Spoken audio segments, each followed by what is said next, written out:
Good evening, ladies and gentlemen. I'm Drew Hendry, and I'm the leader of Highland Council, and I'm delighted to welcome you all to the Ironworks and to this public discussion event with the Cabinet of the Scottish Government.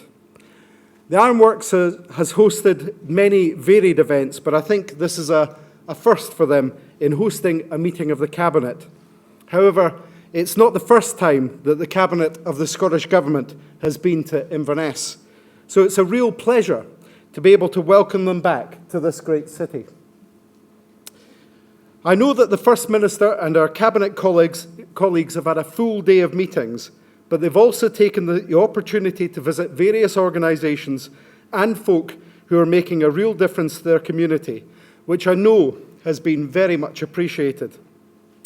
I believe these public engagement events are an excellent example of bringing government closer to the people, and I'm delighted that the First Minister has made a commitment to lead the most open and accessible government that Scotland has ever had. So, this is your government, and it is your opportunity to ask them the questions that matter to us and our communities. It now gives me great pleasure to introduce our local MSP and Minister for Business, Energy and Tourism, who will compare this evening's discussion. Fergus Ewing.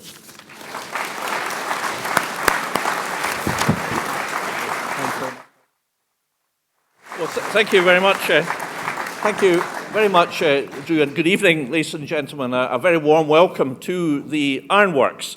The Scottish Cabinet is delighted to be here in Inverness, and this is the fourth occasion upon which we have got out of Edinburgh to get round the country. And we've always been committed to holding Cabinet meetings outside Edinburgh. It's always a good idea to get out of Edinburgh if you possibly can. And tonight is no exception.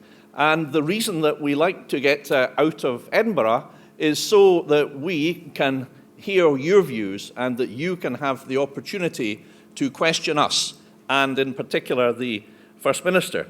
Now, as Drew has said, the Ironworks is a venue which is normally associated with the showcasing of popular music. And I don't think any is scheduled this evening. So if you're expecting that, perhaps you've come to the wrong venue. But we do tonight have, I believe, an extremely popular First Minister. And in a moment, it will be my pleasure to introduce her to you. We will also, thereafter, take questions from the floor, and after that, at about 8:30, when formal proceedings will come to a close, we can meet and have a cup of tea and a biscuit together afterwards, and you can mix and mingle with the Cabinet Ministers and ask them the questions if you didn't get around to doing so before. And I should also say, if you don't have the chance to put your formal question, there will be notes circulated. So you can put the question to us, and everyone will receive an answer. So, ladies and gentlemen, without any further ado, it's my great pleasure to welcome to Inverness, Scotland's First Minister, Nicola Sturgeon.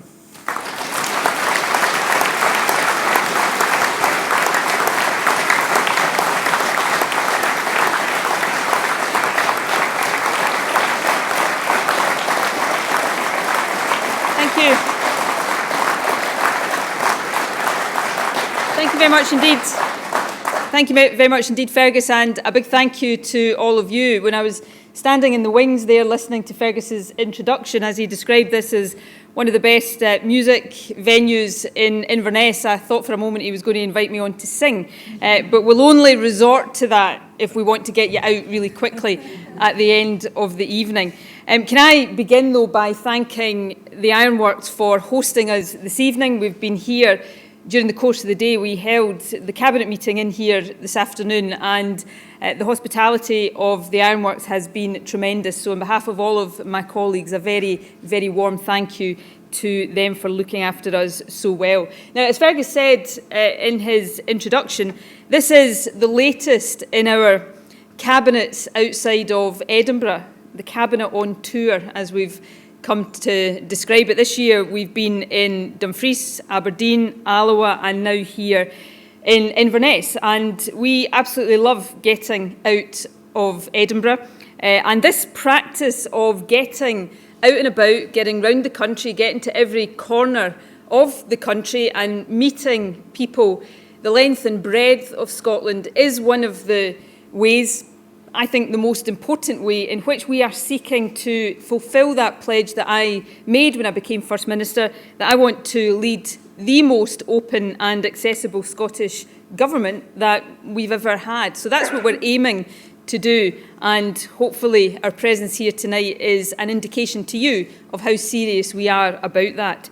It follows from that, of course, that the main purpose of this evening's event is not for you to listen to me or indeed to listen to us. It is actually much more important that we listen to you. That's why most of this evening's session is set aside for questions. And I want to stress at the outset that you can ask us absolutely anything you want. We don't vet or screen your questions in advance. We don't pick the easy ones and miss out the difficult ones, although sometimes halfway through we wish we had done it that way. But you can ask any question you want. You can ask it on any subject you want. And what we will do is our very best to answer your questions as openly and as frankly as possible. I can't promise you that you'll like the answer. I can't promise you that we will agree with your point of view on absolutely everything. But the important thing is we'll answer you openly and honestly. And that's what democracy is all about, giving you the opportunity to pin us down and making sure that we can justify and account for our positions. Now, of course, there may be some things we can answer immediately tonight. You might have a particularly detailed or specific question. If that's the case, we will undertake to get back to you. And there may be some of you here tonight who have got a question you want to ask, but you don't want to ask it in front of everybody. If that's the case, you can speak to us after we finish the formal part of tonight's session, or you'll find a form on your seats where you can submit a question in writing and we'll reply to you as soon as possible. But the point I'm stressing here tonight, the most important point, is that this is your opportunity to tell us what matters to you, to tell us what's important to the community you live in, and to ask any questions that you want to have the answer to. So I hope you take this opportunity tonight, and above all else, I hope you enjoy the discussion and enjoy the experience. I've got no doubt that we'll get a wide range of subjects covered in the Q&A tonight, so I'm not going to try to cover every possible topic in advance, but I do want to say just a few words, really setting the scene and setting out the general approach of this government that's assembled here on the stage before you. Just a few days after I became First Minister, I set out our programme for government. And that programme for government has got many policies and many proposed new laws in it. But at the heart of that programme are three priorities that I suppose pull together everything we seek to do as a government. We want to create a Scotland that is fairer and a Scotland that is more prosperous. And we believe that these two very much go together, hand in hand. A fairer society will help us to become a more prosperous country. And thirdly, we want people to be able to participate more in the decisions that affect their day-to-day lives. So I'm going to seek to illustrate these three themes, fairness, prosperity and participation, by talking about some of the visits and the meetings that we've been undertaking here in Inverness over the course of today. Because the ability to go out and about and meet local individuals and local organisations is one of the big benefits of us holding these cabinets outside of Edinburgh. And between us today, all the ministers here have undertaken 14 different meetings and visits. Earlier on, most of us attended a youth summit, which was being held here in this very hall, in fact. 100 young people from across the north of the country came together to discuss issues like attainment in schools, social justice, and how we encourage wider participation from the public in politics and in society more widely. And I think there are 2 points to make about that. The first is that, in my view, one of the great successes of last year's referendum campaign was that 16 and 17-year-olds proved themselves to be the informed, responsible, concerned citizens that we always knew they would be. And so what we're trying to do is encourage that sense of engagement and citizenship to continue, because we believe it will lead to both a healthier democracy and a stronger society. But the second point about the summit that was held earlier on today is that one of the things being discussed by the school children was attainment in our schools. And that was also a focus of the first visit I made when I arrived in Inverness this morning. I went to Merkinch Primary School. And Merkinch is one of the schools that's currently participating in the Scottish Government's Raising Attainment for All programme, alongside the other associated primary schools for Inverness High. Merkinch is one of hundreds of great schools across our country with brilliant teachers, which are helping children in every part of Scotland reach their full potential.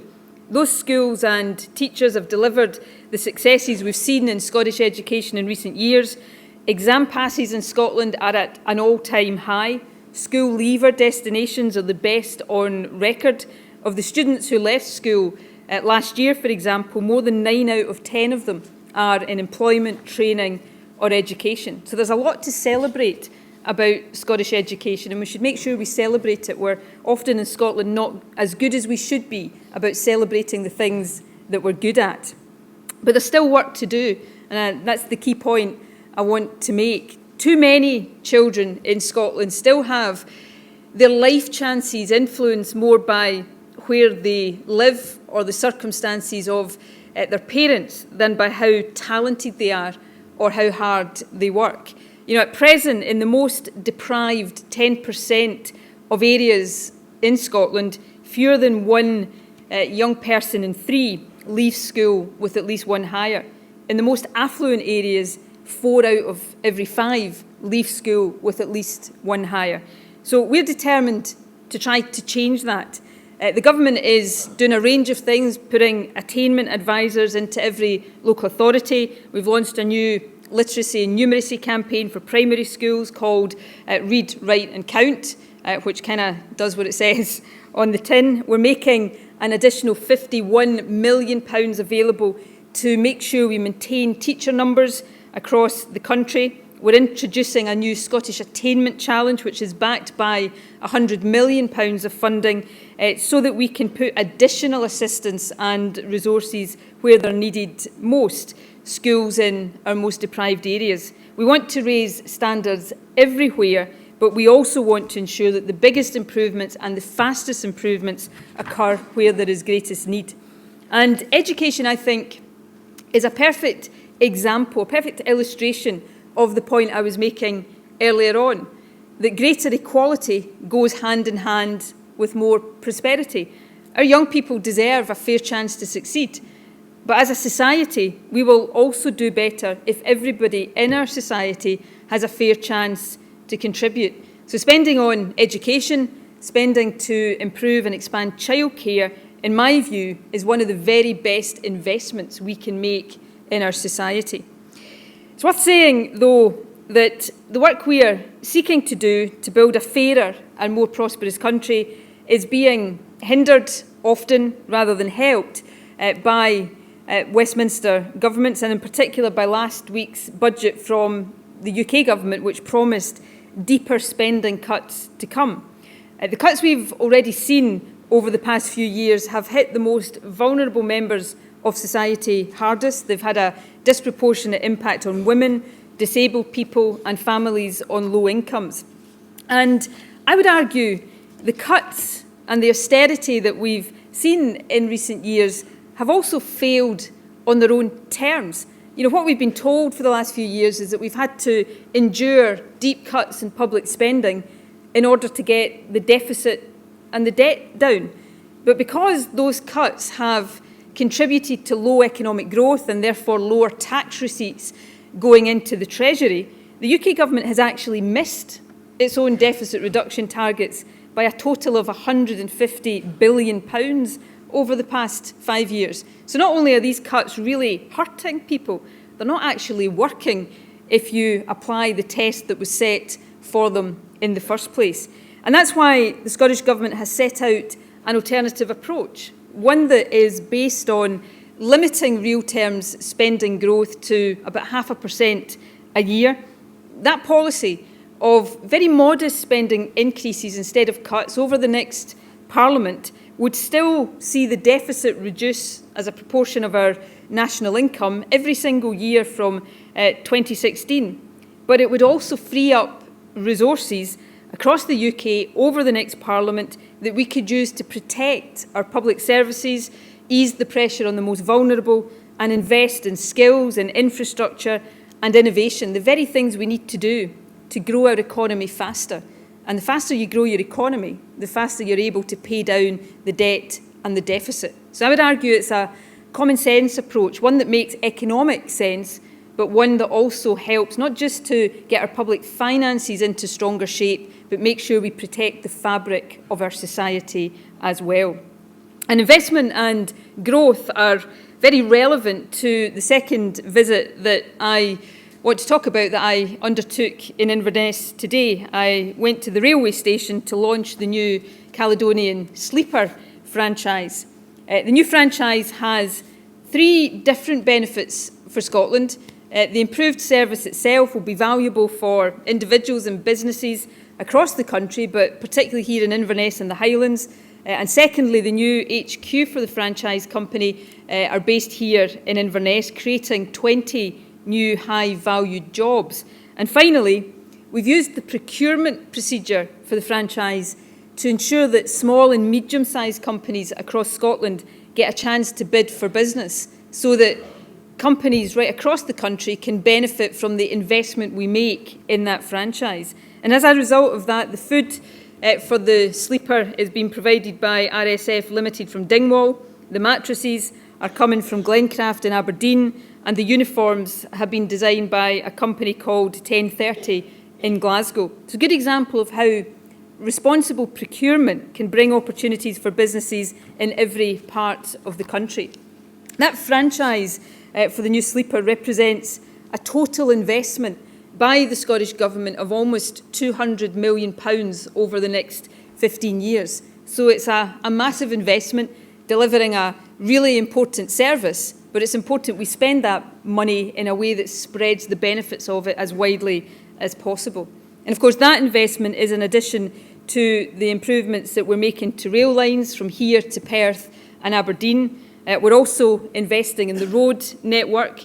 Dualling of the Kincraig to Dalready section of the A9 just south of Aviemore is due to start over the summer, and that's part of our £3 billion project to dual the A9 by 2025. Transport connections, I don't need to tell you, are hugely important, but so are digital connections, and we're investing in broadband as well as transport. 15 months ago, only 4% of properties in this area had access to superfast broadband. In round about a year's time, that figure will be as high as 84%. That's in addition to our wider support for businesses. Highlands and Islands Enterprise helped or advised about 150 businesses last year with plans to operate in overseas markets, and our small business bonus, taking away business rates from small businesses, benefits around 9,000 premises across Highland region. So the government here in Scotland is determined that we see balanced economic growth in every part of our country. And so we are determined to invest across the country in business support, digital infrastructure, and the transport links that companies need if they are going to succeed and prosper. And the final visit I want to talk about today was the last one I made that required me to get my wellies on earlier on to go to Aegis Forest near Bewley. That forest, as many of you may know, was bought by the local community just 3 weeks ago after 50 years of Forestry Commission ownership. And the community aims to ensure that the forest, which is very densely planted at the moment, has more clearings and supports more native species. Some commercial forestry will continue, but the woods are going to be open to the public and will support a much greater diversity of wildlife. The community, I think very importantly, will get to choose how they use, enjoy and benefit from the land that is on their doorstep. And this isn't a unique example. I announced today that the Community Trust in Kilbockie near Dingwall would receive help to buy a small area of land. In total, we set a target, an ambitious target, that 1 million acres of land should be in community ownership by 2020. And we are introducing new land reform legislation, trebling the size of the Scottish Land Fund so that we can support community buyouts further. The principle here is a really simple one. Very often, you may say more often than not, the best people to take decisions about land use, about economic development and environmental sustainability in their community are local communities themselves. So if we can help people to purchase land, we'll empower them while encouraging sustainable economic development. And of course, community buyouts are just one element in a much wider programme of encouraging participation in decision making. Our Community Empowerment Bill gives community organisations the right to ask if they can purchase, lease, manage or use land and buildings which belong to public bodies. And the bill also enables us to require public bodies, both in national government and in local government, to promote and facilitate participation by members of the public in the decisions that affect them. Which in many ways brings me right back to where I started with the Children's Summit this afternoon and indeed with tonight's public discussion.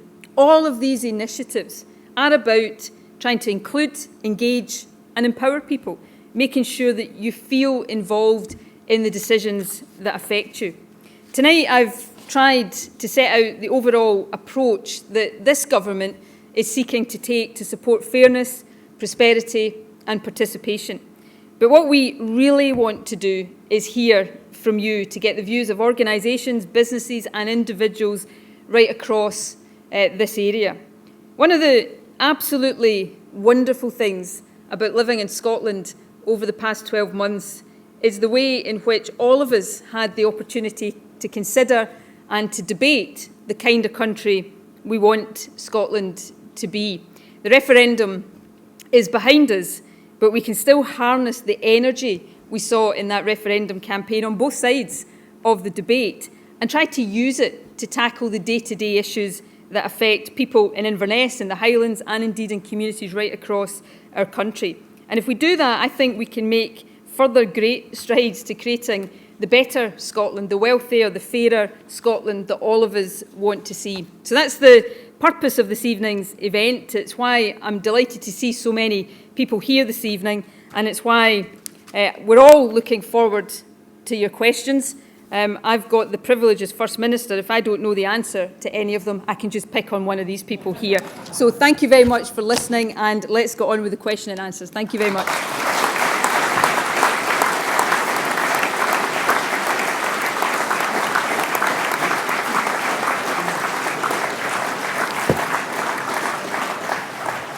Well, thank you very much indeed, First Minister, for that comprehensive account of the Scottish Government's aims and objectives for this country.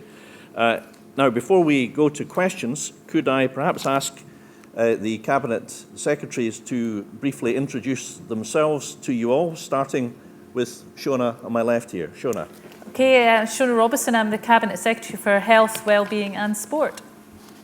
Neil, I'm the Cabinet Secretary for Social Justice, Communities and Pensioners' Rights, with no vested interest yet in the latter. Yet. I'm John Swinney, Deputy First Minister and the Cabinet Secretary for Finance, Constitution and the Economy. I'm Angela Constance, I'm the Cabinet Secretary for Education and Lifelong Learning. I'm Keith Brown, I'm the Cabinet Secretary for Infrastructure, Investment and Cities. Rosanna Cunningham, I'm the Cabinet Secretary for Fair Work, Skills and Training. Michael Matheson, I'm the Cabinet Secretary for Justice. Fiona Hislop, I'm the Cabinet Secretary for Culture, Europe and External Affairs. Richard Lochhead, Cabinet Secretary for Rural Affairs, Food and the Environment. Now, thank you very much indeed. I should say that Keith Brown is to go and speak at a dinner after this, so if he slips off early, you know he's got a good excuse. And it also means if you have a question on transport, please try and get it in a bit early as well. Now, could we take questions in groups of 3? If you please raise your hand, we will get a mic to you. We will take them in groups of 3 to get through as many as we can. I can't see any hands going up. It's always happening. There we are. Here we go. We've got one at the front here. We've got a gentleman there. And have we got any ladies? Don't be shy. Yes, I think so here. So we'll start off with the gentleman here at the front, then gentleman there. Thank you. Please state your name. It would be helpful. Thanks. Okay, my name's Duncan McPherson. I'm from Inverness. You talked about the big investment that you've made and you're going to be making in the London sleeper. Has it ever been considered by the Scottish Government to look at linking the railway line between Dalwhinnie and the Fort William line? It would only involve a short distance. You would almost only have to link it from Dalwhinnie to near Roybridge, and it would open up the whole of the west of Scotland and be a huge boost for tourism in the Fort William all the way down to Obenside. Okay. Thanks, Duncan. And then we had a question in the middle there.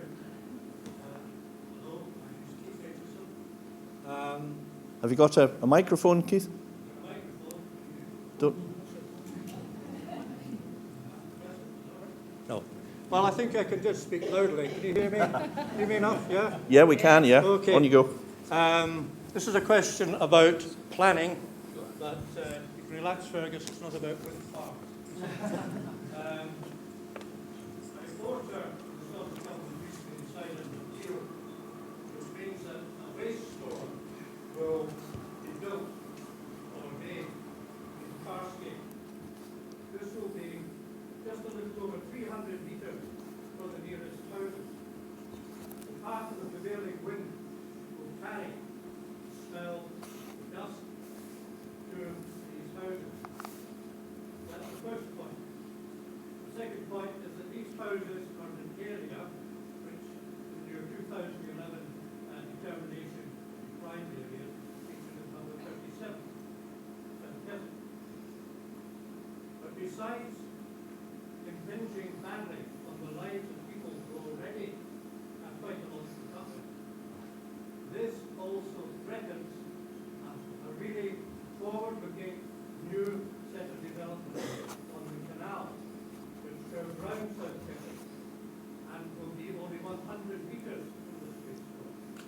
This development will rely to a large extent on private finance to produce restaurants, perhaps a hotel at some point in the future. Things to encourage tourism. And it seems to me unlikely that many investors are going to be encouraged with money. Could I urge you to a question, Keith? Yeah. Tourism associated with that order. So, the first question is, does this show that the planning appeal system is not fit for purpose?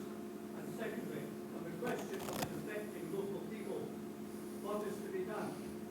Thank you. Okay, thank you. Now, do we have a third question, please? Yes, over here. That's John Martin, if I'm not mistaken. Hi, good evening, Fergus. Unfortunately, this question is about planning as well. I'm heartened by the First Minister's comments about giving more power down towards communities to decide things on their own.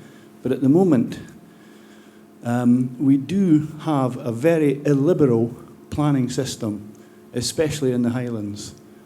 And it seems to me that without some major reform of that, and especially the abolishing of the delegated officers' rights to take delegated decisions of their own without any recourse to elected members, until we do that, we're going to continue to suffer from a shortage of rural housing, because that is the outcome of that. And we can own our own land, and yet it's not a lot of help if we can't build on that, because nobody's going to deny that we don't have a housing crisis.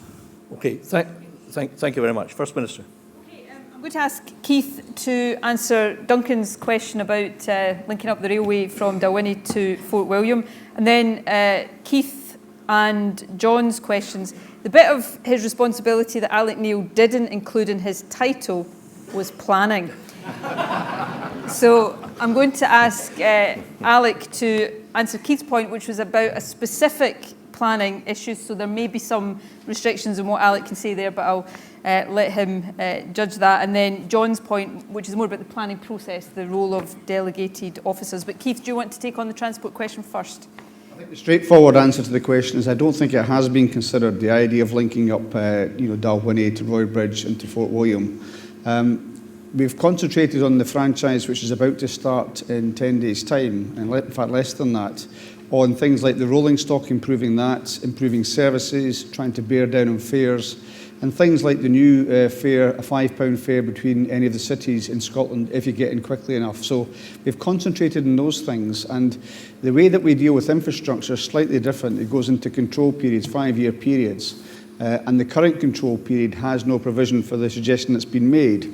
That doesn't mean to say it couldn't be considered in future. So what I would encourage Duncan to do, if you'd like to write to me, then certainly I have conversations with Network Rail, who are the people that will take on these ideas. And of course, if you want to get to the situation of pricing up what that would cost, we'd want to involve Hightrans and the Highland Council as well. But the first step in doing that would be for you to make the suggestion, perhaps contact your local councillor as well to see if there's an interest from the council and from Hightrans. But by all means, write to me and I can give you the information just now that we might hold on that. And of course, as we move into control period 6, which doesn't start till 2019, then it could be something that could be considered if it was feasible and the demand was deemed to be there. If you put your details in that form that was on your seat, we'll make sure we get that information to you. Okay. Right, Alec, over to you. Great. Thank you, First Minister. Can I just make a couple of general comments before I answer the specifics? Firstly, there have been substantial reforms to the planning system over the last 5 years or so, but I think we would be the first to say that there is still scope for additional reforms because clearly in some areas we still ain't just quite got it right, and we are open to looking at how we can improve the planning system and particularly improve the aspect where local people do not feel disenfranchised by decisions made through the planning system. Secondly, it's very, very much, and this is particularly relevant to housing and rural housing, we've basically changed the fundamental presumption in terms of planning, and that is that the presumption should be in favour of development unless there's a very, very good reason as to why a development shouldn't take place. Now, the demands of rural housing, I think, are a number one priority. You don't need to go very far in this part of the world, or indeed any part of rural Scotland, where you cannot become very aware of the shortage of rural housing of every possible tenure. So let me say that's the kind of general principles that we would want to apply. Now, on the two specific questions that have arisen, first of all, in terms of the issue of rural housing, it may not be that the decision was delegated because you don't know, the elected members may have taken the same decision as the official who took. The key issue is that we should do everything we possibly can, and I'm responsible overall for housing as well as planning, although that's not my title either. And what we want to do is do everything we possibly can to facilitate the increase in the building of new houses in rural and indeed in urban areas. I was at a New Albion development today, and very clearly, I think there's about 10,000 people on the waiting list in this part of Scotland, and there's also a lot of pent-up demand that's not actually recorded formally on the waiting list. So let me say the planning system should be used to facilitate new houses in rural areas. I'll look at the specifics. If the gentleman either speaks to me later, John, speaks to me later or sends me the details, I'll certainly look at the specific issue they raised and see why that doesn't seem to have happened in this case. And similarly with Keith, very clearly, I think basically his argument is that a decision was allowed to have a waste storage plant established and built, and that was detrimental to other development that would have been of economic and social benefit to the community. Now, I'm not familiar with the details of that particular decision. It may have been taken before I took over responsibility, but again, I'm happy to talk to Keith after this and get some more of the details and see why this happened in this particular case. Unfortunately, once the decision's taken, I do not have the power to reverse the decision. Okay, thank you very much. If we could take another group of 3 questions, and whilst the mics are finding the individuals, there's somebody over there. Can I just say in response to Keith that I'll discuss the matter with them later as constituency MSP, but I did meet with a group of concerned businesses in Carsgate last Friday, and also with several Highland councillors to discuss the matter and gather that it is under active consideration. Steve Barron, the Chief Executive of Highland Council, is also here this evening. He's in the front row, so you can speak to him or buttonhole him thereafter if you wish. But there is more discussion to take place with regard to this, and there is a question of the lease assignation, which is not yet complete and subject to Highland Council consent. So if we can move to the lady at the back. I think it was the lady at the back, was it? Yes. Thank you. Hello, it's Fiona Mackenzie. I'm concerned that with the SNP loving that we're having at present, they're going to sneak in the proposed new identity database without proper public consultation and challenge. They've been warned by many organisations that it is ill thought out and has dangerous privacy issues. I hear all the time that if you have nothing to hide, you have nothing to fear. I think it's quite foolish, as many civil liberty issues are at stake, but many honest, brave, respectable people do need to hide. They may have abusive partners or parents, they may have whistleblown, they may be victims of bullying and racism. The proposals will be open to so many bodies. I don't believe that they will be secure. I know the arguments, the benefits towards it, but I really think that it has to be weighed against the downfalls. Okay, thank you very much indeed for that question. Now we've got some other hands. Yes, we've got two down at the front here, I think. The gentleman in the front row.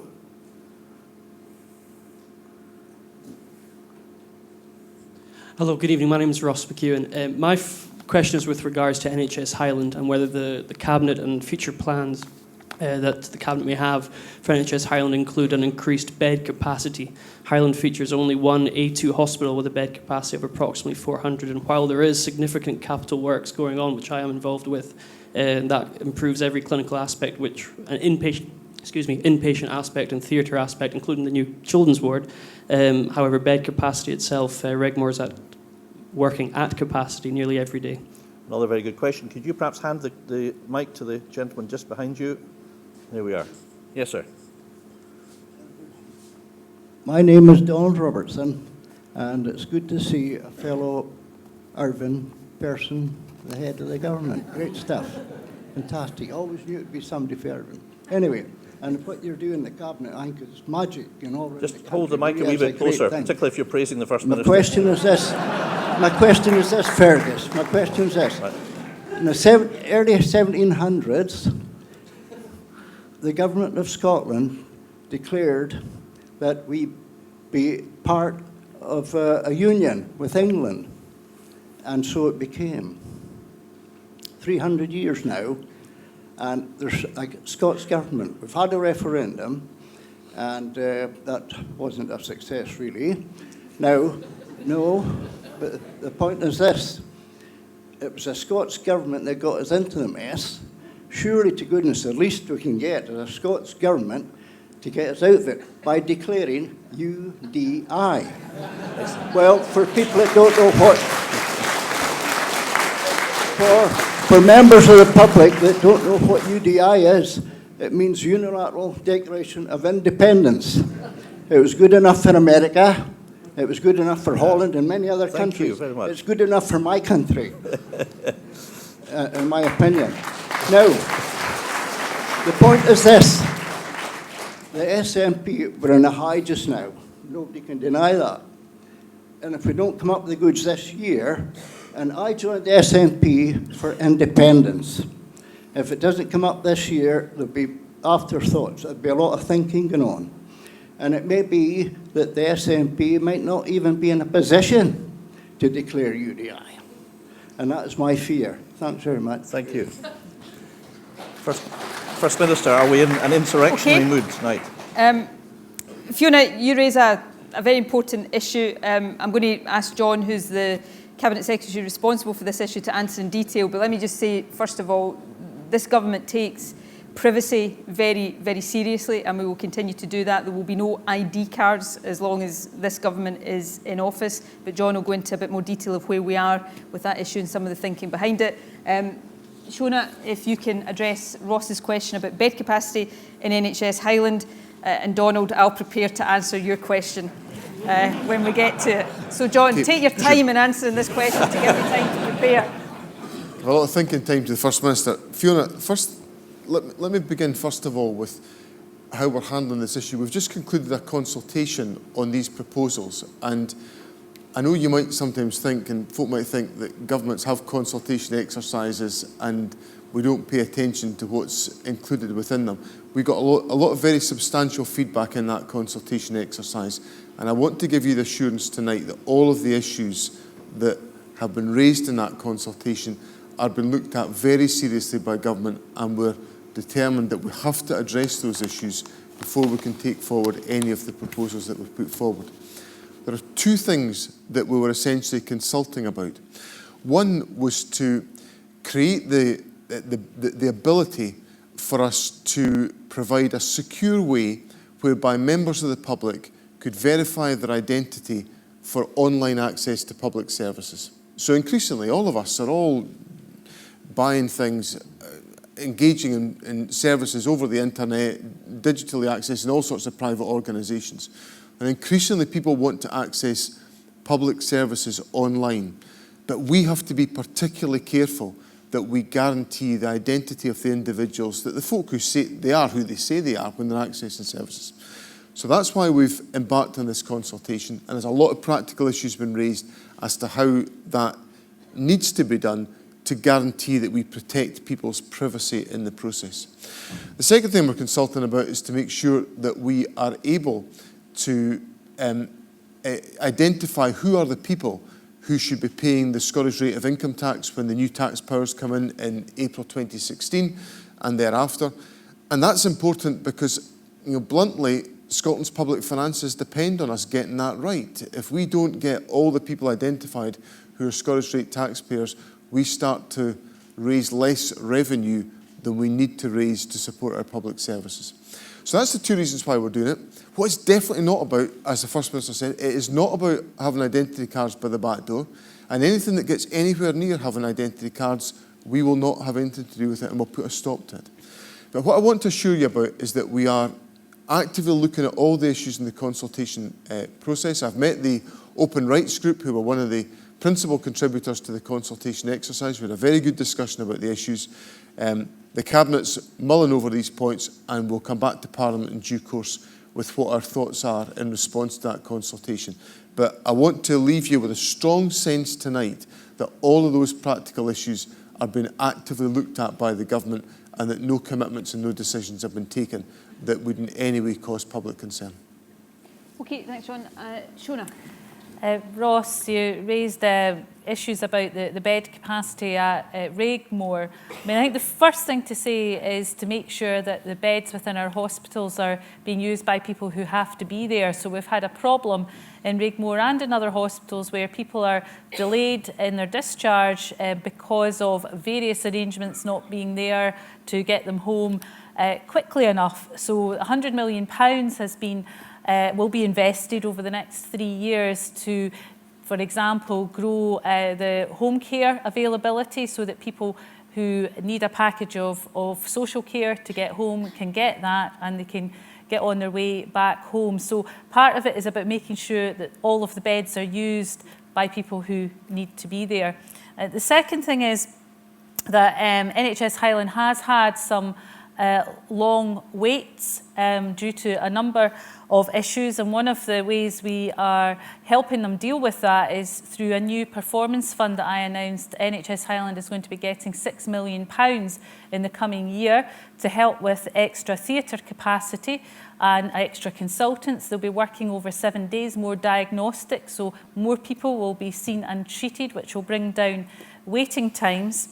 But the third thing to say is I think we also need to try and avoid people going into hospital in the first place. So today my visit was to Dingwall Health Centre, and one of the things that they have there is what's called a hospital at home service, where people are managed in their own home, avoiding a hospital admission, and certainly shortening any admission that may be required. And I think for a lot of elderly people, and of course we have a growing older population, which is something we should be proud of. It's something that we should welcome, that people are living longer and living healthier lives. But it means that we have to try and support people in their own home as much as possible. So the community and primary care services are equally as important to do that. But obviously when people do require to be in hospital, we need to make sure that the bed availability is there. Now we expect our boards to keep the bed capacity under review to make sure that it can serve the needs of the local population. And I met with the chair today of NHS Highland out at Dingwall, and these are matters that we'll continue to discuss. But hopefully I've given you a bit of a flavour of some of the immediate things that we're taking to address that issue. Okay, Donald. Firstly, it's always nice to be in the company of a fellow Irvinite. How long ago did you leave Irvine?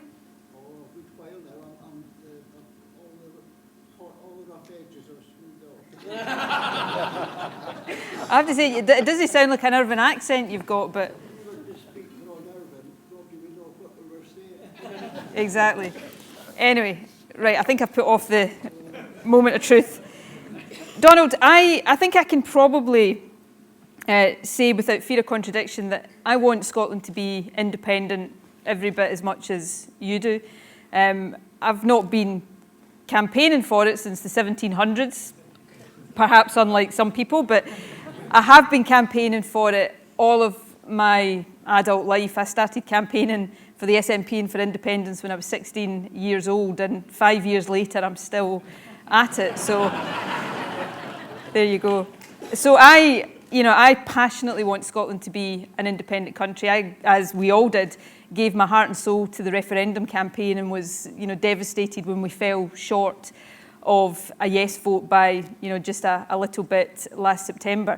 So I want Scotland to be independent, and I'm more certain than I've ever been in my life before that Scotland will become an independent country. I don't think there's any doubt, certainly no doubt in my mind, that that's the direction of travel that we're on. But, and here's the but, much as I might like to think there was a shortcut to independence, that we could just wake up one morning and declare ourselves to be independent, that's not how these things work, and it's not how these things should work. We live in a democracy, and Scotland will only become independent when a majority of people in Scotland are prepared to vote for that in a referendum. And that is the reality. Whether those of us who passionately want Scotland to be independent like that or not, that's the nature of living in a democracy. Now, I think we're closer to that point than we've ever been. I cast my mind back a couple of years before the referendum, and there were many people in Scotland who would never have thought we would have got as close as 45%, not close enough, but closer than many people thought we would have got. I've spoken to so many people since the referendum who've looked at some of the developments since then, the watering down of the more powers vow, the prospect of, perhaps another Tory government with deeper cuts, or another Labour government with deeper cuts. They look at all of that and, the prospect maybe of being taken out of the European Union against our will. And I know a lot of people who think maybe we didn't make the right decision in not voting yes. So I think Scotland is on a journey that will end with independence. I can't tell you exactly when that will be. I hope it's sooner rather than later. But much as I might sit here and think, I wish there was an easier way, I wish there was a quicker way, I wish there was a shortcut to it, we will only get there when we persuade a majority of people in Scotland to vote for it. So the lesson there, for those of us, and not everybody sitting in this audience will be supporters of independence, and that's where the democracy argument is so important for people who are not yet persuaded. But for those of us who are, the lesson is let's get out there and persuade people and persuade more people so that sooner rather than later we get to that day when we perhaps have another referendum and the result is not a narrow no vote, the result is an overwhelming yes vote.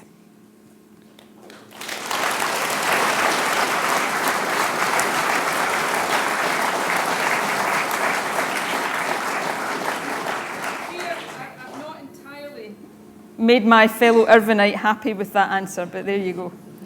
I'm sorry. Well, I think we've demonstrated, ladies and gentlemen, that there is something special in the water in Irvine tonight. Don and the First Minister proving that point. Can we move to the next three questions? And I've got the lady with her hand up very well there, and then the younger fellow there, not younger than the lady, but just younger fellow there, and then a gentleman over there with his hand up. Thank you. Hi there, my name's Marie Todd, I'm from Strathpeffer. My question's about gender inequality. I brought a number of our girl guides from the village along this evening, and it's a real pleasure to see a female First Minister, and it's a real pleasure to see so many female Cabinet Ministers. I wonder what advice you would give to these young women setting out in a world which is still quite unequal for them, and I wonder what you guys as a government are doing to improve that situation for them. Thanks. Thank you very much, Marie. Now, the chap on the second from the end here in this row. Oh, you've got the mic. Yes, go ahead. My name's Chris Williams, and I've got a question for the Cabinet Secretary for Health, Wellbeing and Sport. And firstly, it was great to hear that you were out in Dingwall and out sort of finding out more about what goes on outside of hospitals, because really I sort of passionately believe if we crack that problem, actually, yes, it will free up some of it will ease some of the pressure on the hospitals.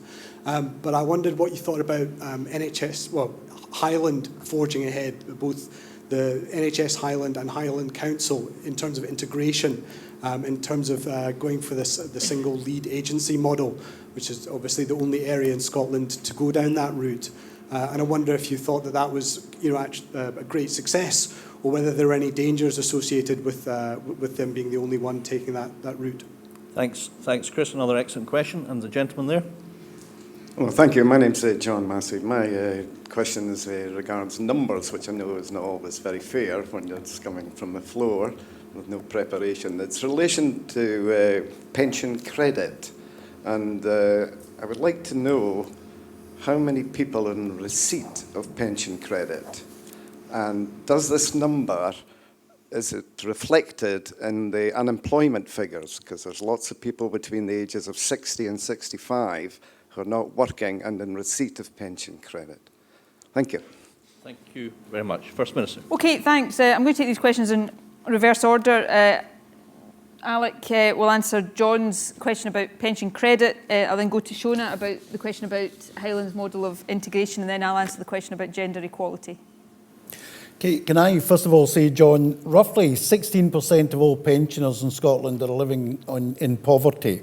And we've actually done an exercise to find out why that is the case.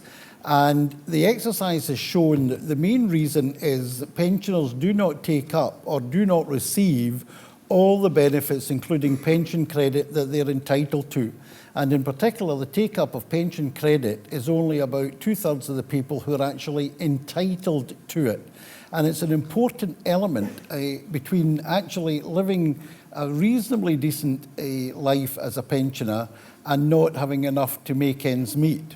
So what we have calculated is if every pensioner who was entitled to take up pensioner credit, and indeed some other benefits as well, did so, then those 16% who are living in poverty would no longer actually need to live in poverty. So what we're working on just now is looking at how we can make far better use of our welfare rights resources right across the country to try to reach every pensioner who's not claiming or not receiving what they're entitled to make sure that they do. Because pension credit, in our view, and taking that up under the current system is critically important. Let me say, if we had the powers, we would probably change the system a bit more, because what really matters is the level of the basic state pension. And one of the commitments we made in the white paper on the referendum was that when responsibility for pensions is eventually transferred to the Scottish Parliament, which I believe it will be, then we would implement what is called the triple lock for pensioners, or keep the triple lock. And the triple lock is a very simple thing. It says that the annual increase in the basic state pension will either go up by the rate of increase in wages, or the rate of increase in prices, or 2.5%, whichever is the higher of those three figures on a year-to-year basis. And I believe the combination of making sure that every pensioner gets what they deserve and can claim it easily, and at the same time applying the triple lock should allow us to end pensioner poverty forever. This group of people are the people who have got us to where we are in Scotland and indeed across the UK today, and I believe that every pensioner, whether they're in Scotland or any other part of the UK, deserves a good standard of living, and it's part of our job to do everything we can to make sure that happens. Okay, Shona? Very important question, Chris. I used to be a home care organiser in a previous life, so the idea of integrating health and social care together is very, very important, but it's mostly important to the person who gets the care. So if you are an elderly person coming out of hospital, for too long, there was sometimes a tendency for the person to be passed from one agency to another. After the 1st of April, through legislation, there will be integration of health and social care. So one budget, that person will then be at the centre of the care, and there'll be no passing the person from pillar to post. So for the patient, that will be really, really important. Now, we gave local areas, two ways of doing that. One is through what's called an integrated joint board, that the council and the health service come together and they have the one budget and they deliver services through that integrated joint board. In Highland, they have a lead agency model, which means that NHS Highland have taken over the running of social care. Now, I hope and believe that the end result will be very, very similar, but one of the early benefits from the lead agency model here in Highland that I heard about today at my visit to Dingwall was the fact that they have now guaranteed that they'll be able to pay the living wage to those social care staff who are working for the independent and voluntary sector. And I think that is very, very good, because these are some of the most important staff in keeping people safe in their own home. And I think it's important that they're actually paid a living wage, a decent wage for the work that they do. And we need to attract more people into the care sector if we're going to be able to sustain the services that we need to. So it's very, very important that we attract more, particularly young people, into working in the care sector. And I think the living wage is part of that. It's not the only thing. Things like career progression and training and opportunities, qualifications are also important. But the fact that Highland will be paying the living wage, I think, is a major step forward. And it's something that I would like to see happen in the rest of Scotland. So well done, Highland, for that initiative. Okay, Marie, your question about gender equality is one that's very close to my heart. With gender equality, with any kind of equality, I think it's very, very important to, first and foremost, lead by example. There are only 3 gender-balanced cabinets in the whole of the developed world, and you're looking at one of them here in Scotland, and I think that's something we should be proud of.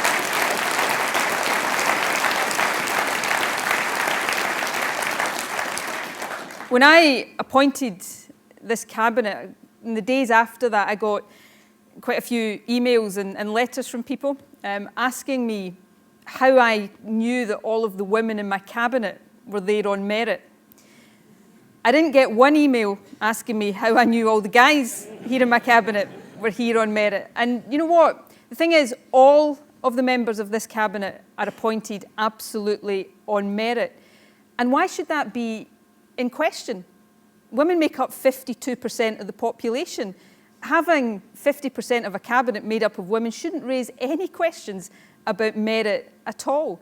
And that takes me to, I suppose, the heart of the argument about how we encourage, how we cajole, how we perhaps force a bit more gender balance in not just government, but in all companies and public bodies across the country. You know, people will say to me very often that, you know, they believe people should always be appointed on merit. And I agree with that. I absolutely agree with that. But that's not the situation we're in very often just now. Because if it was the case that appointments were always on merit, we'd have gender balance in every walk of life because, as I've just said, women make up 52% of the population. So unless you think women are somehow less capable, then if we had a system purely based on merit, we'd have gender equality and gender balance already. The fact that we don't suggests that there are things holding women back, and I think we need to help get over the things that are holding women back. That's why I do think we should encourage and cajole and perhaps force, on occasion, more gender balance in organisations. We've also got to encourage and make it easier for women to get involved in different walks of life. That's why things like childcare are so fundamentally important. But we really, really, really need to decide here in 2015 that having underrepresentation of women where the big decisions are made in our society and our economy is not on, because it's only when we get proper numbers of women, proper female representation, that we'll get the decisions that start to change these things for the next generation. And I'm delighted you've got some girls with you tonight. What would my advice be to the girls that are here tonight? Dream big dreams. Don't let anybody tell you you can't achieve what you want to achieve. Certainly don't let anybody tell you you can't achieve certain things because you're a girl or a young woman. If you work hard enough, if you are good enough, there is nothing in this world that you can't achieve. And it's up to the women in this cabinet and the women of our generation to make sure that we fix the things for you so that by the time you're our age, gender segregation and unequal pay and a lack of childcare, these are all things of the past and you can get on entirely on merit. So that's my advice to you.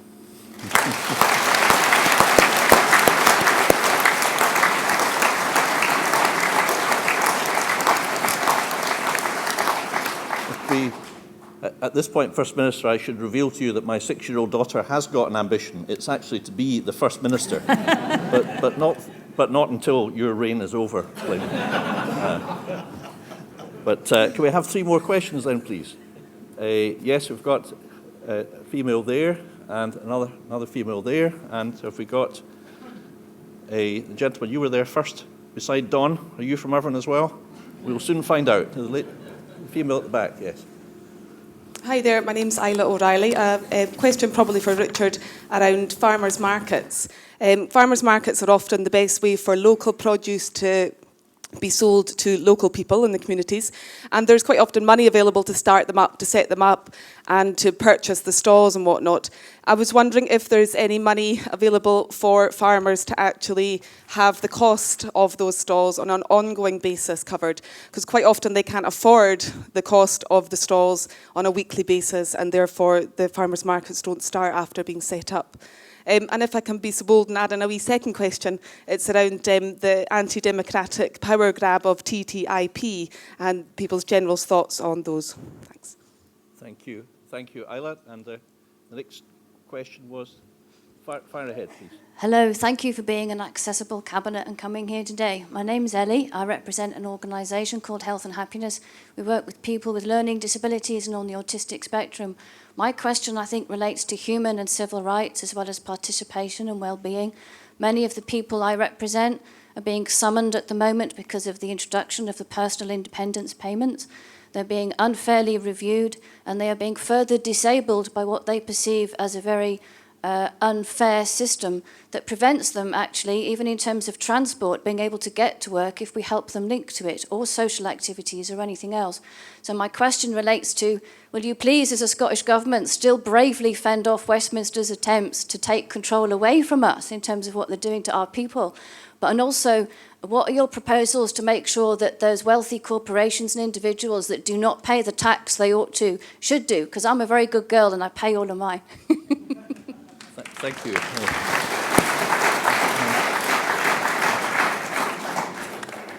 Hi, I'm Rooney McLean. I'm not from Irvine, but live in Inverness. One of the most important pieces of legislation that's gone through the Scottish Parliament has been, for me, at least, the Gaelic Language Act of 2005. And we're now in 2015, 10 years have gone by. Is the Scottish Cabinet satisfied with the Act and everything that's come from it? Or is it now time to reassess the Act and perhaps look to a new Act to promote and to defend our language? Thank you. First Minister. Okay, right. A couple of people there got more than one question in, so we've got several questions here. Isla, your questions. I'm going to ask Richard, as you suggested, to answer the question about farmers' markets. I'm going to ask Fiona to say something about TTIP, the Transatlantic Trade and Investment Partnership between the EU and the USA.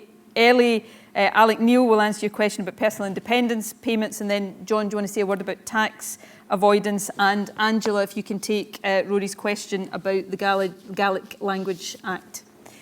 So first up was Richard.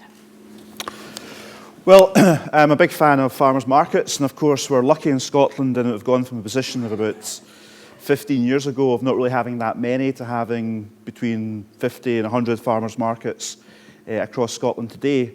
And they're great because they link the food producer with the customer, and they're great for local economies, and of course the food producer, the farmer, whoever, is able to cut out the middle people and hopefully make a bit more profit as well. And of course it's a great way of celebrating food in their town centres and villages and cities in Scotland. So we have supported farmers markets in the past, and there are various funds available. We've got one called Think Local, which is all about supporting local food. So there has been support in the past. I think I'll have to check. I think your question was about whether there's permanent ongoing support for the same farmers markets. So Ella, maybe we can have a quick chat afterwards and I'll investigate that for you and get back to you, because it's maybe something we should be looking at if it's not there just now. Okay, Fiona, TTIP? Yes, on the Transatlantic Trade and Investment Partnership, obviously there are a number of trade agreements between the EU and different other parts of the world. There are opportunities but very real challenges under TTIP. We are particularly concerned about what it might do in relation to public services. We've sought assurances that Scotland's public services, and particularly our National Health Service, won't be opened up to privatisation because of what's been happening with the negotiation. Now, remember that negotiation is not something that the Scottish Government is part of, indeed the UK, it's the EU that are part of the actual negotiations. And one of the areas has to be the transparency that's around the negotiations. One of the areas of concern is the investor dispute settlement. That's something that not just ourselves, but other countries, if you look at Germany and France, have also got concerns about. But I think in particular, although we've had reassurances from the UK government that our National Health Service wouldn't be opened up to privatisation because of TTIP, if it was that certain, we think as a government it should be written in to those negotiations, and that's exactly what we've been asking the UK government to do. Okay. And Alec, if you can answer Ellie's question about personal independence payments and welfare reform. Yeah. Well, the personal independent payments are replacing disability living allowance for people of working age, and quite frankly, like many other of the welfare changes, including the bedroom tax, it's a direct attack on the living standards of disabled people, and our view is that it should be halted right now. And in the negotiations we've had with the UK government about the transfer of responsibility of certain welfare benefits, including PIP, we have asked for two things. Number one, that the planned 20% reduction in the budget for PIP should not go ahead. And secondly, that the rollout of PIP should stop until we get responsibility for PIP, because we want to roll it out in a humane, and we want to do our own thing in a humane way and look at what the real needs are of working age disabled people and do everything we possibly can to help them at a very, very difficult time in their lives. But PIP, as it is currently designed, is quite frankly a budget slashing measure which is aimed at disabled people, and I find that absolutely unacceptable.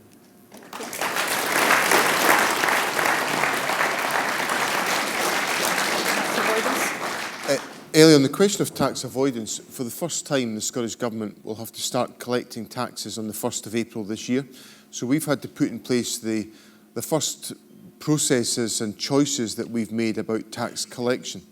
And when we're going through the work on this, we did a particular piece of work on tax avoidance. And I remember us having a chart up on the wall about essentially going from one end of the spectrum of law-abiding citizens like yourself paying all the taxes that are due right across to tax evasion.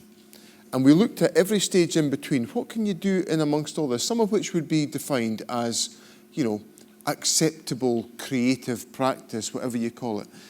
And we've essentially established a set of rules. It's called the General Anti-Avoidance Rule, which gets us close to defining the practice that is unacceptable has been towards tax evasion.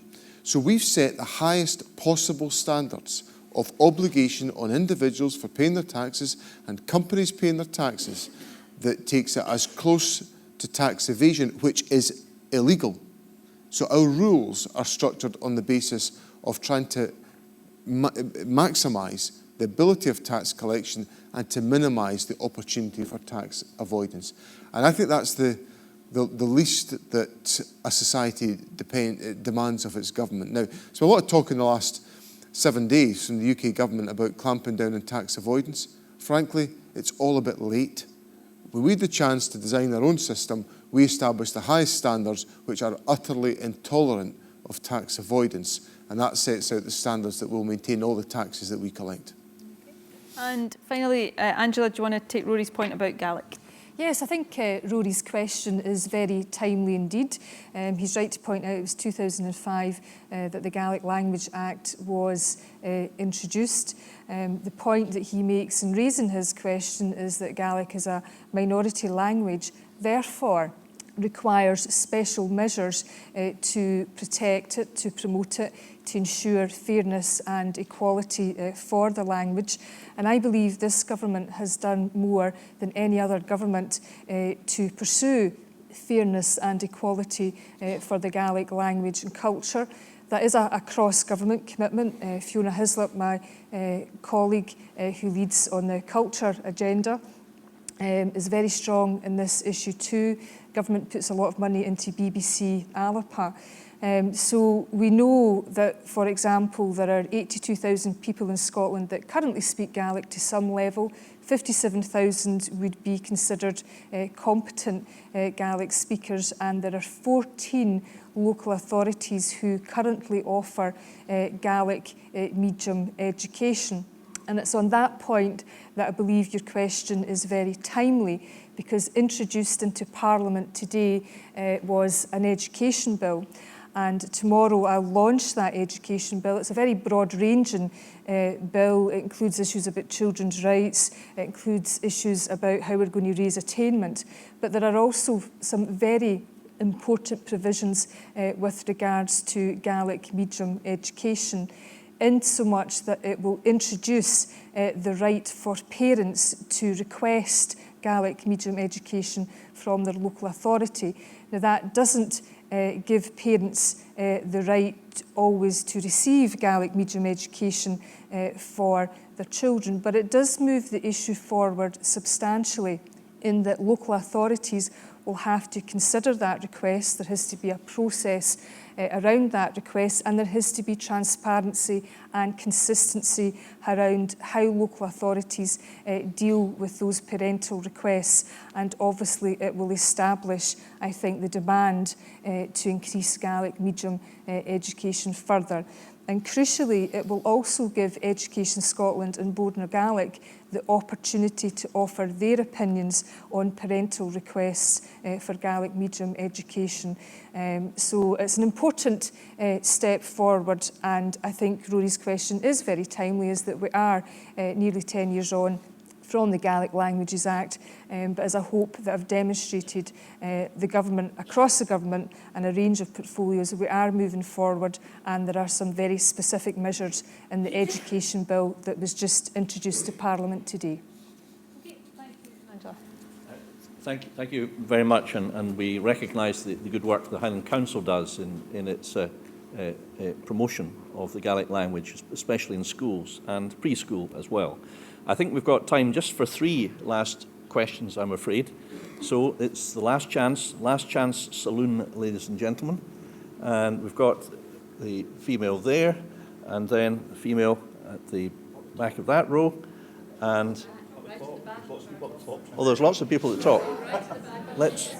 Let's not forget the top. Well, what about the female waving wildly at the back? Yes, you. Now, who's first? Yes. Yes, thank you. I'm Liz MacDonald. I think as a Highlander here tonight, I'd like to thank the Scottish Government for the infrastructure projects they're bringing forward in Highland, in particular the dualling of the A9 and the A96. And we're waiting in anticipation for the Nairn bypass, which is well looked forward to in the town. And the consultation that took place during forming the line was very interactive and participative, and the whole community really appreciate the work that the consultants did on that job. So thank you very much for that. Okay. I think I'd like to ask the First Minister a question on, when you look at the press and the media today, there seems to be a lot of trepidation about having a block of SNP MPs heading to Westminster. And I would just like to ask the First Minister, what reception has she been received when she's been down in England and London doing talks? Has she been met warmly? No, thank you very much. Now, I think it was the female at the back, yes? Yes, you? Hi there, my name's David Gill. Oh, sorry, did I say a joke there? Well, make it snappy then. Okay. It's about we'll take VAT. 4. It's about VAT. I come from Perth, and they're renowned for small, neat shops and so forth. And small businesses are very, very important. But there's murmurings now that VAT will go up to 25% with the Tories. And the great Ed Balls is pushing that as if he's a protector of the working class people. But what is it within the Scottish Government's gambit to protect it? The 20% crippled quite a lot of small businesses when it went from 15 to 20. I'd just like to ask you if you've got anything in mind to prevent that going up further, or indeed maybe bring it down. Right, well, I couldn't see where you were at all, so there we are, the invisible questioner.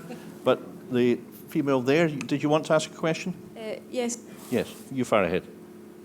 This is a question about education.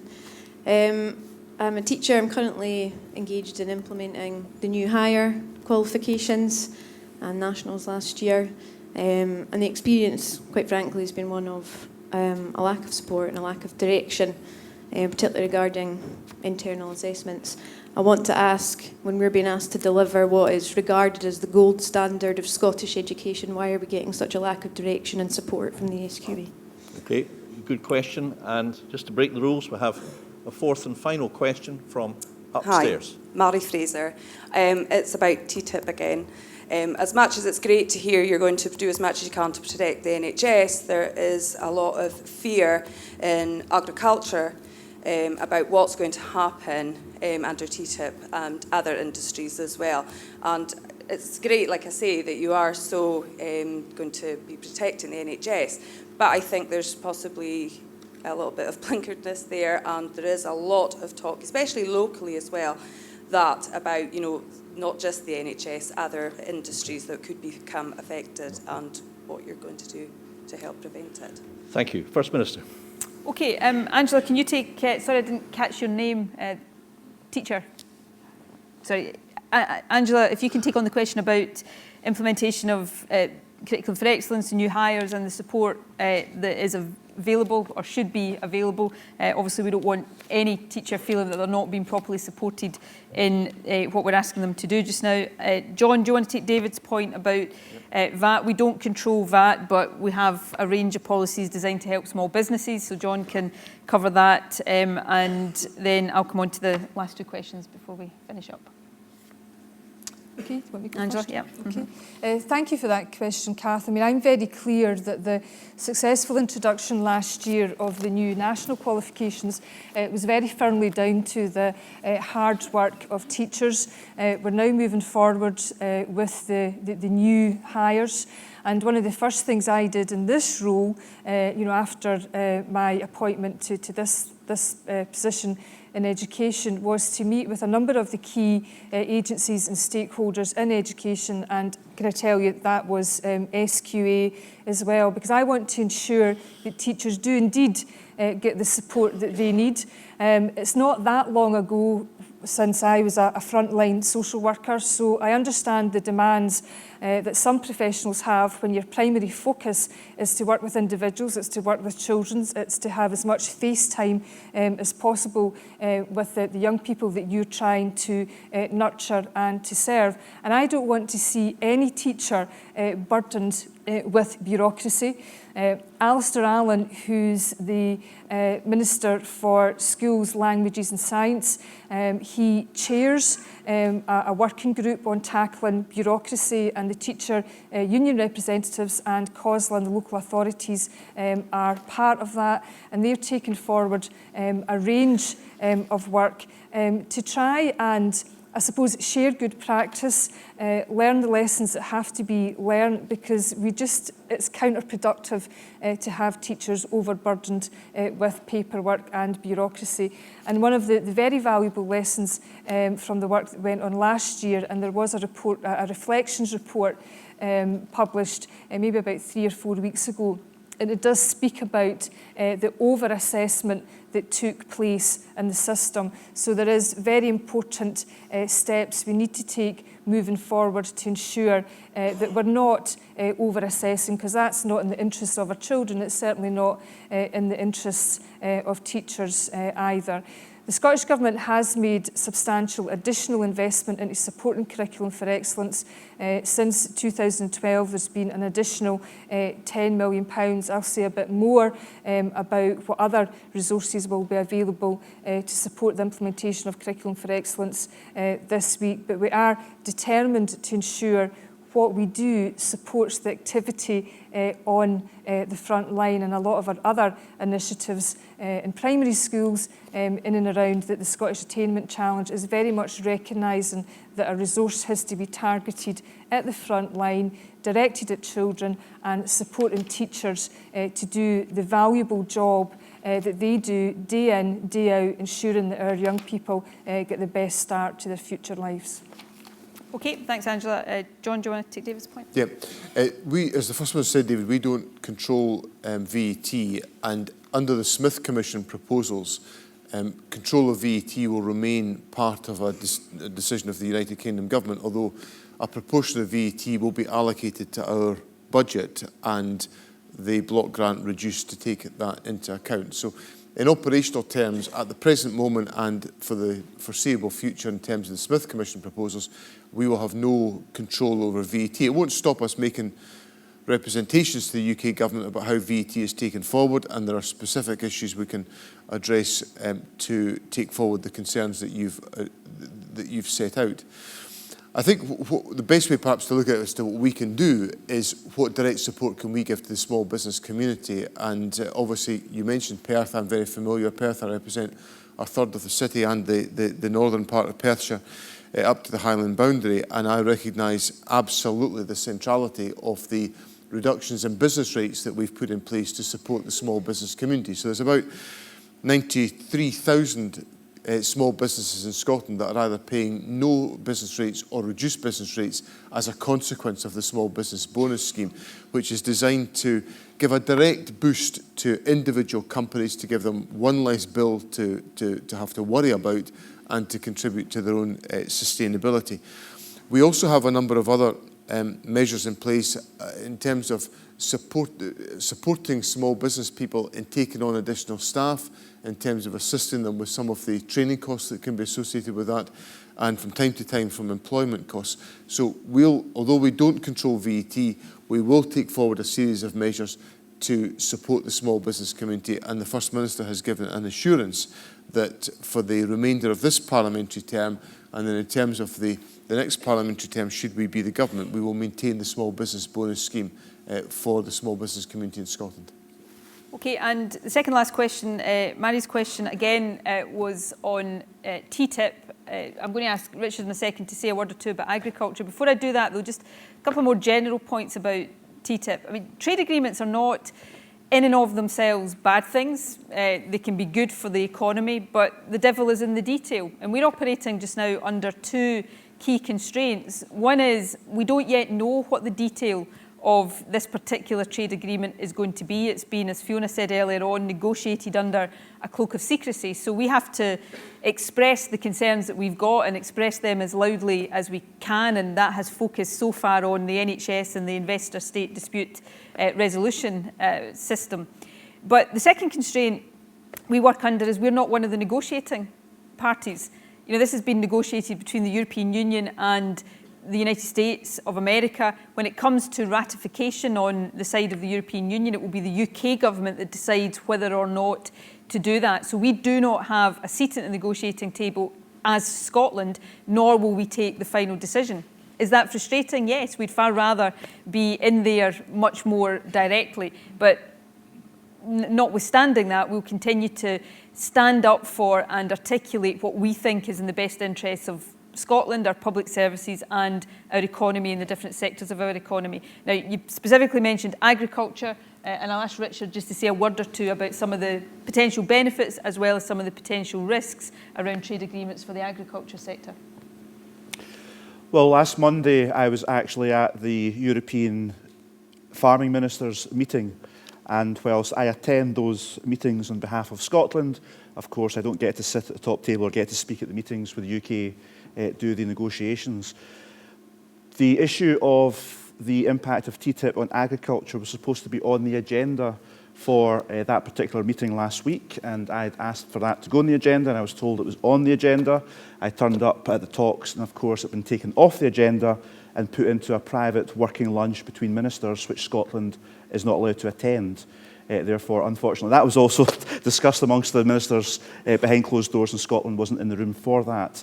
But I did use the opportunity to raise with the UK ministers, prior to them going into the Council of Ministers and their working lunch, Scotland's concerns over the potential impact of this trade agreement on Scotland, because we have had assurances, but we do remain concerned, as the First Minister says, until we see it in black and white and the detail of the agreement, that we may have, inferior products flooding into the European market, which we have to compete against, which we have to reach higher standards in the first place, and we don't want that unlevel playing field. We've been assured that will not be the case, but again, until we get it in black and white, we will continue to make representations.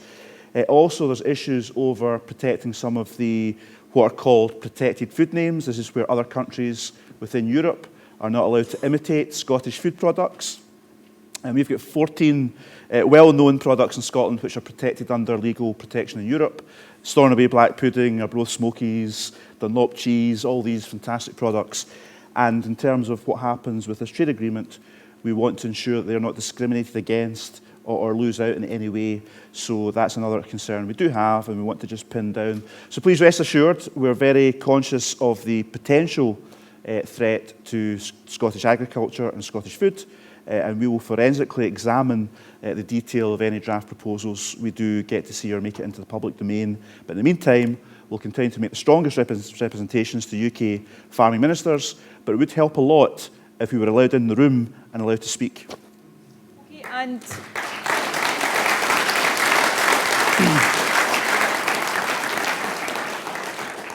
the last question this evening was a question from Liz. Liz, I think you said there was a degree of trepidation at the thought of a big block of SNP MPs being elected on May the 7th. I think that's an understatement. I think the Westminster establishment is shaking in its shoes at the prospect of that.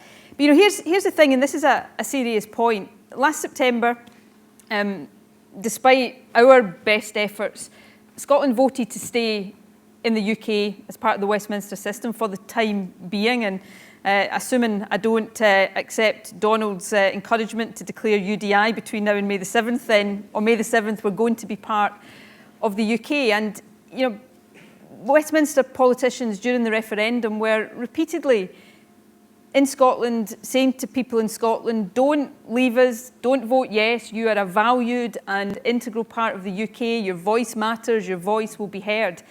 Now, having said all of that, it seems now completely unacceptable if the Scottish people choose in May to make their voice heard by voting SNP, for that same Westminster establishment to turn around and say, oh no, hold on a second, that's not an acceptable way of making your voice heard. So if that's how Scotland, and I take nothing for granted, chooses to vote, then it will be the job of SNP MPs to stand up for Scotland in Westminster, and we will do that to the very best of our ability, make Scotland's voice heard, protect our interests, make sure the things that matter to Scotland are as high up the Westminster agenda as possible. Because frankly, in my view, for far too long, we've had MPs go to Westminster never to be heard of again, while Tory governments do their worst to Scotland, and I think that's got to stop. And this comes back to the specific question you asked me about the reception I get when I go to London to make speeches, and it's by and large pretty positive, because the kind of things we would want to be progressing and pursuing in Westminster an alternative to more deep spending cuts, common sense on things like the renewal of Trident, the idea that public services like the NHS shouldn't be privatised, they're better in public hands. There's lots of people right across England are crying out for politicians that stand up for these things as well. So as well as standing up for Scotland, we could make common cause with other progressives across the UK to get some better politics out of Westminster, because that Westminster system, in my view, badly needs shaken up and sorted out. And if we can play a part in doing that, then I think there'll be people not just in Scotland, but elsewhere in the UK that think that's a very, very good thing. So if you want Scotland's voice to be heard, then this is the election to make sure that we get exactly that.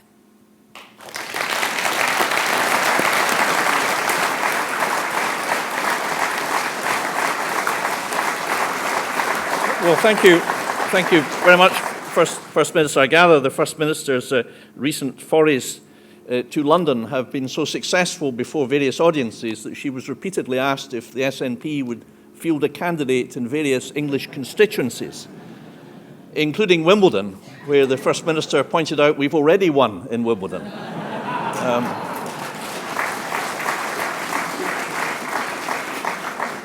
I apologise to all of those who have been unable to pose their question to the First Minister and the Cabinet this evening, but I would emphasise that there are written forms, and if you don't have one will be provided, and there are boxes at the back, and your questions will be answered by us. We are accountable to you.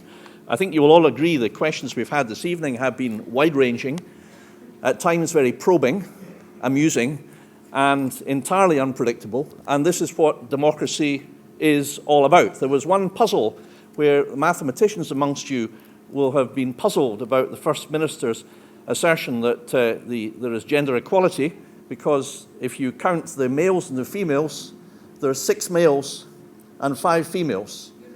The answer to that is I'm not in the Cabinet, but I'm taking it like a man.